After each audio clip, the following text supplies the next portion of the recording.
Assalamualaikum warahmatullahi wabarakatuh. Yang terhormat Bapak Dr. Andes Jan Amori, Magister Pendidikan selaku dosen pengampu mata kuliah Filsafat Pendidikan, serta rekan-rekan sekalian.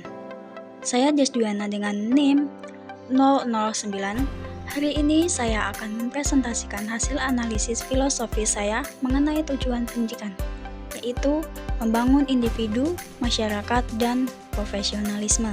Kenapa topik ini penting? Kita lihat sekarang, kita ada di era disrupsi teknologi AI makin maju. Nilai-nilai makin kabur. Kita punya banyak data, tapi merasa kehilangan kearifan.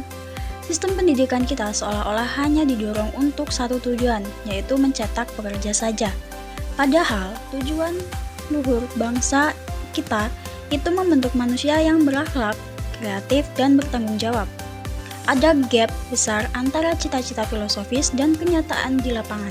Akibatnya, banyak lulusan yang pintar secara teknis, tapi miskin integritas profesional.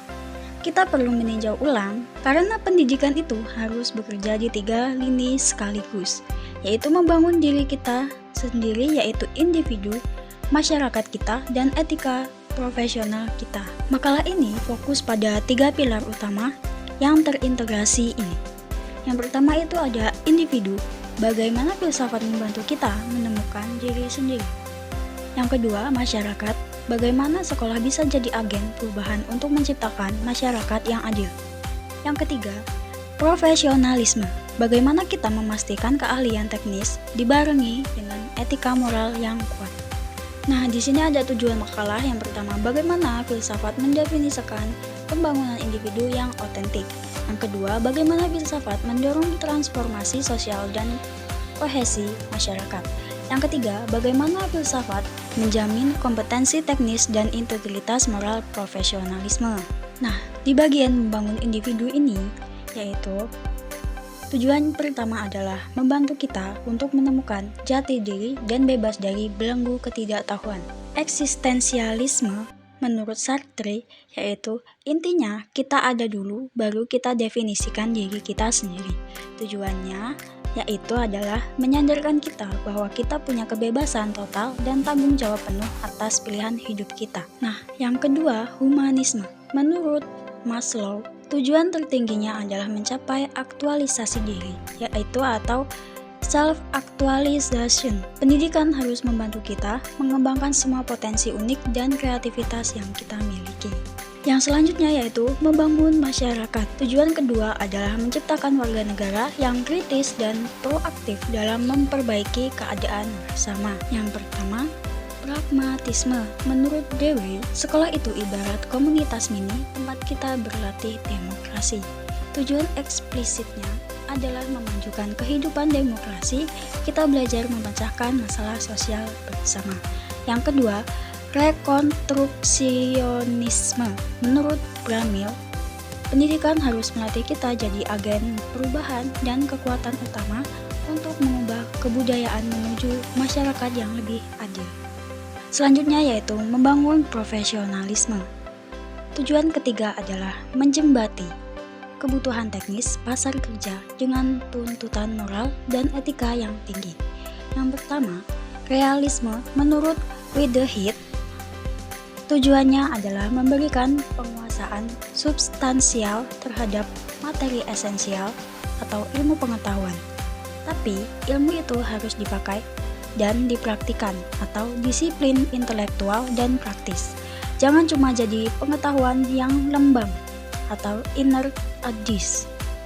Yang kedua, etika profesi. Menurut Marshall Tree, fokusnya adalah menanamkan kebijakan, menanamkan kebajikan atau virtue dan karakter moral, seperti pelayanan publik dan kejujuran intelektual.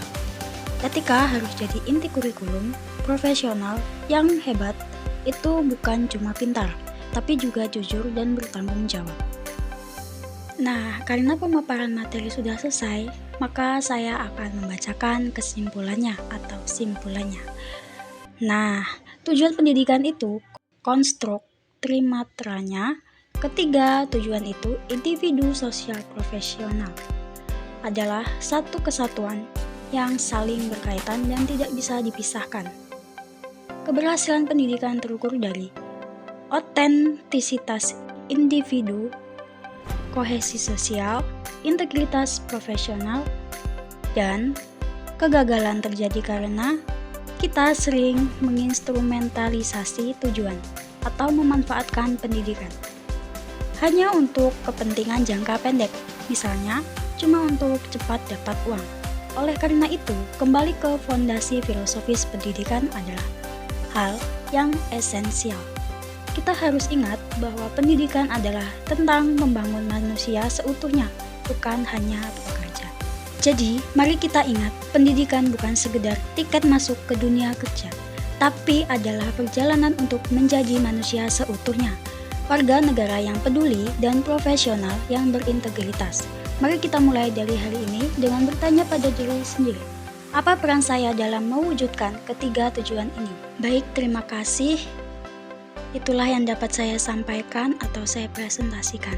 Semoga ilmu yang saya berikan bermanfaat untuk semuanya. Terima kasih. Wassalamualaikum warahmatullahi wabarakatuh.